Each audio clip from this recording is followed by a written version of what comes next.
It's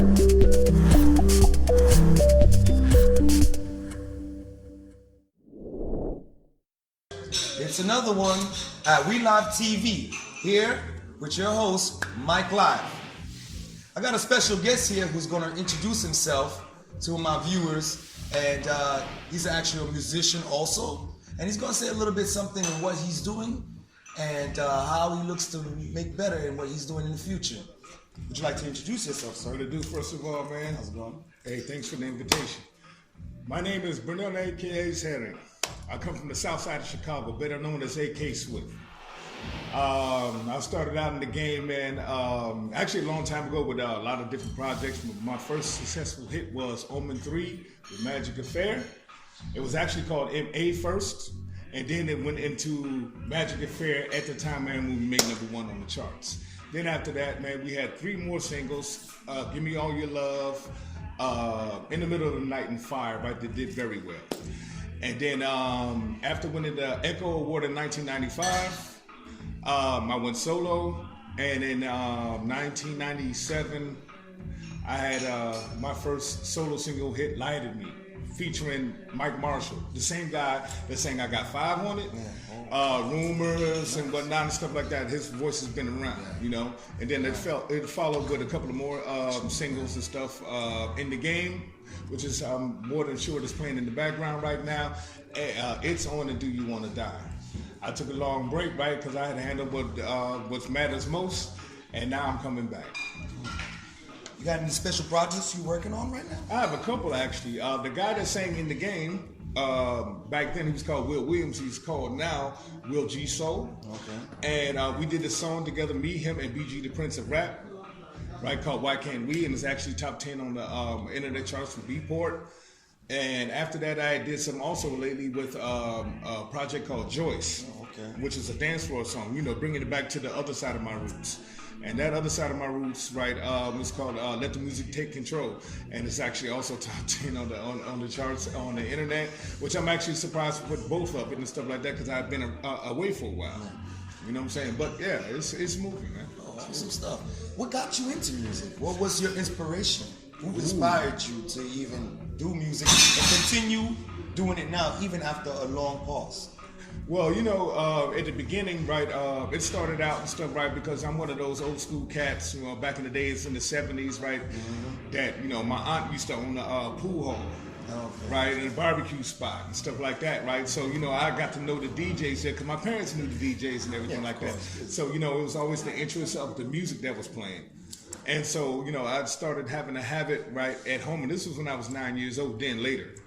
I would sit down there, right, and just play records and stuff like that. I mean, from everybody, Stevie Wonder, Minnie Riperton, but I used to also play some stuff that was old rap stuff. Back then it wasn't called rap, it was called signifying.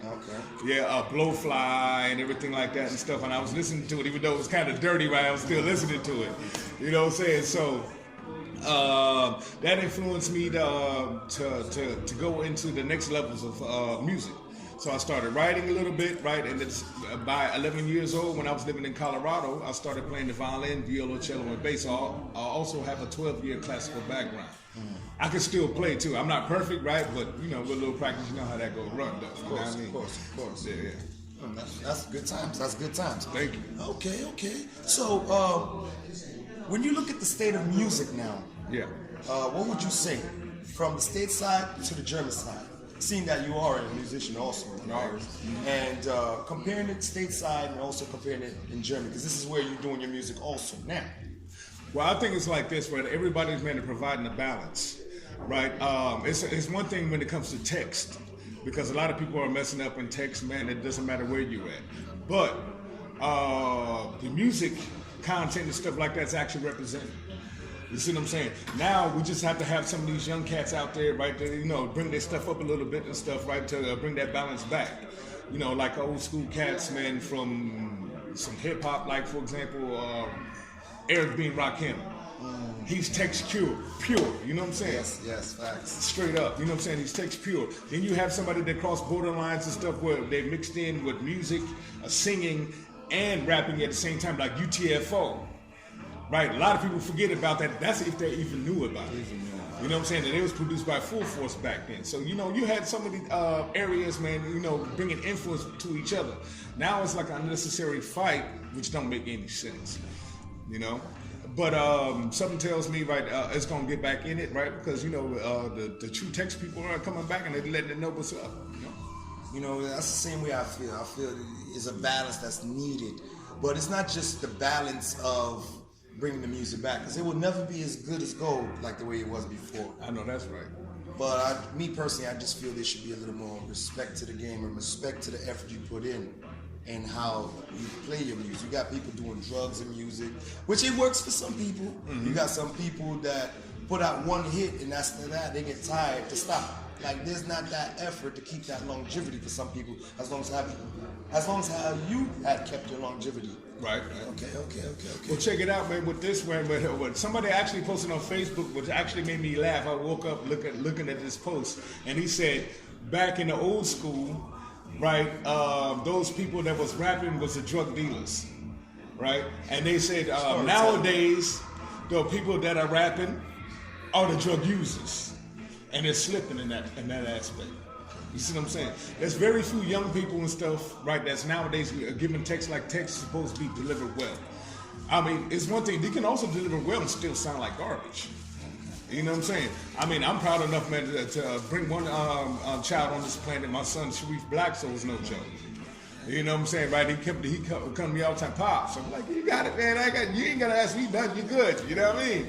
You know what I'm saying? Plus, you got other young folks and stuff like that that's in the game, man, that's doing well. Not only just in rapping, but they're also very good in other aspects outside of it, like acting and whatnot. Chris Brown. Yeah, of course.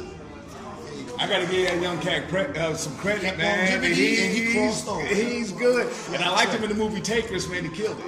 You know what I'm saying, whatnot and stuff. You know what I'm saying, Jason Derulo and whatnot and stuff. You have some other ones. A good friend of my friend, Bo Benton, from my boy Danny Stack. Shout out. You have so much on deck, but sometimes you really have to think about it and stuff. They're trying to push it to where stay dumb.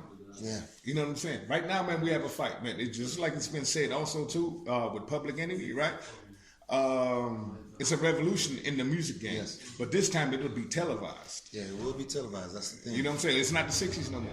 Okay. So what do you think about this club where we at right now? Yeah, I came here actually about like a month and a half ago, man. This spot is nice, man. I love the way, man, you know, the whole artistic melding and stuff of poetry and art, man, that they put together. Oh, thank you very much. This is a queen young nigga, man. I'm saying thank you very much. Yeah, thanks. Okay. Yeah, you know what I'm saying? And